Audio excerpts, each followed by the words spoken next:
Now, some say there's a direct correlation between high population growth and low economic development in Africa, but Africa's population of 1 billion people collectively can actually be turned into a potent force for this economic development. Joining us now on how it can all be done is Jorge Maia, who's head of research at the Industrial Development Corporation, who joins myself and Lumkile Monti, our guest host. Are we utilizing our public resources well enough when we consider that collectively Africa now has about 1 billion people?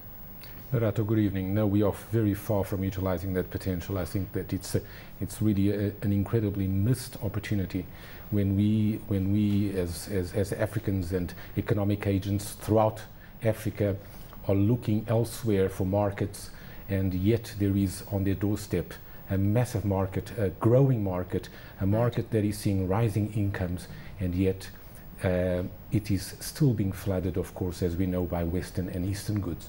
What about the statistics that come out of these development agencies often that say that even though there's population growth, most Africans, a statistic that's over 50%, live on less than $1 a day. So if we're talking about boosting competitive advantage, we really need to boost people's ability to gain access to jobs and income for purchasing power. That doesn't seem to be happening. Is the middle class growing fast enough?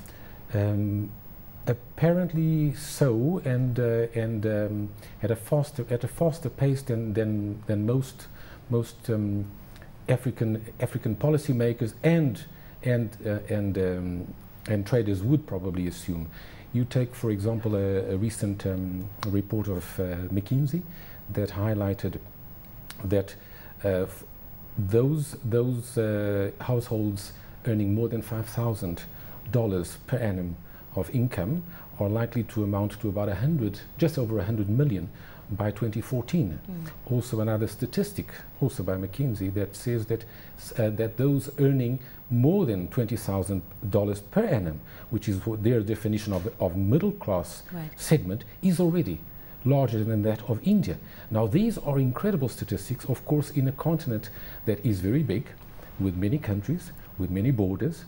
So it's a bit more complicated than looking at a more united, shall we say, market such as India, but it's still incredible statistics. Let's talk about that figure in India, because some figures say that the Indian middle class is now at about 300 million Indians in a country that has a population of 1 billion, one country alone, not a continent of 53 countries. So in terms of boosting the competitive advantage of Africans, because when we trade as sovereign states, not as an African bloc, faced with this monolith that is India, with this burgeoning middle class with incredible skills and purchasing power, it almost seems like a non-starter. That's right.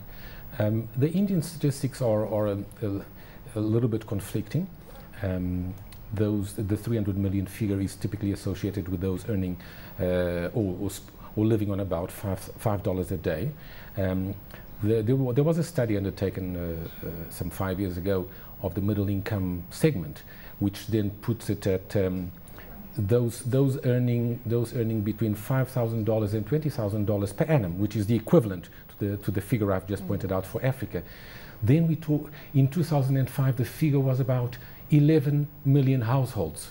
So it's a much lower figure, which then of course puts it into perspective what we are saying about the African middle class. What about the fact that many Africans, in terms of this population explosion, are people under the age of 25?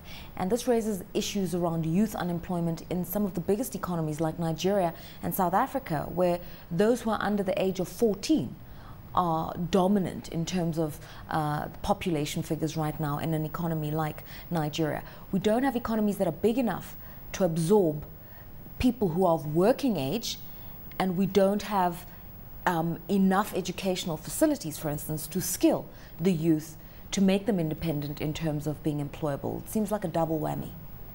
I think that the challenge, instead of seeing it as a challenge, we should see it as an enormous untapped potential. So looking at the very young profile of Africa's population and seeing that as an asset rather than a liability.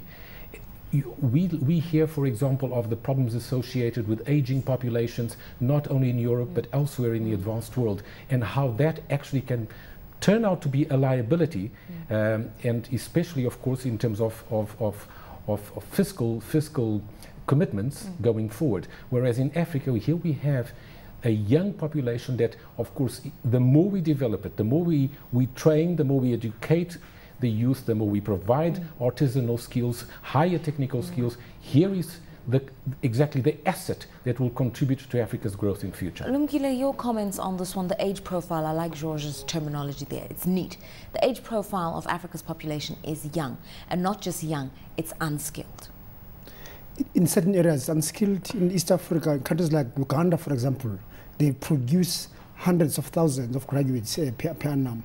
So therefore, there is an opportunity, Mr. Maia said. I think the challenge for us is how then leadership, the governments of some of these countries, try to open up their markets so that there could be opportunities to invest. And secondly, there will be cheaper cost of doing business, so that through that process, we can absorb some in the economy, but also can industrialize a lot of these countries which potentially are ready to do that, like Uganda, for example, the discovery of oil. We could develop a nice, neat chemical sector there, which will flow into Rwanda, Kenya, and make that the highly industrialized part of our continent. When we pursue policies that would then drive economies of scale, we come to the perennial problem, infrastructure, which apparently adds 40% to the cost of doing business in Africa because there just hasn't been investment in infrastructure. How do we overcome some of those limitations as we try to utilize this labor force and this pool we have? Right.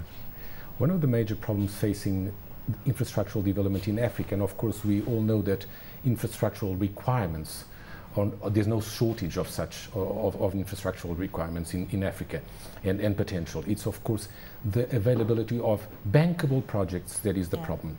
There's a number of funds that have been put out. These are typically sort of called project preparation funds, but these funds also are not sufficient to take projects, infrastructural projects, to their bankable stage. That is the stage at which financiers would find it attractive to take them forward or to consider them. So it's also a bit of a catch-22, because in order to have the motivation, the justification to invest in infrastructure, you need the demand for it.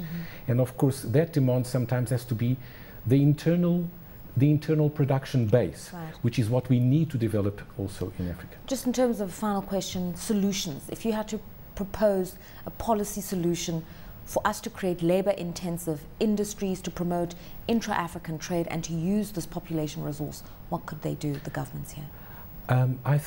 I would say that firstly, it's a realization that we need to develop production bases nationally, though to create companies that are able to compete on a national basis first.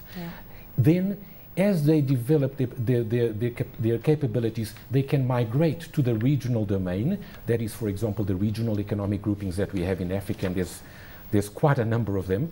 Then as we establish ourselves in these markets, we can then migrate to international markets, and this progressive migration, which enables companies to establish and strengthen their competitiveness over time, is what we need. And of course, policymakers can utilize the regional economic groupings that we have to foment that, to create intra-regional infrastructural links, logistical services, and so on, that can facilitate all of that.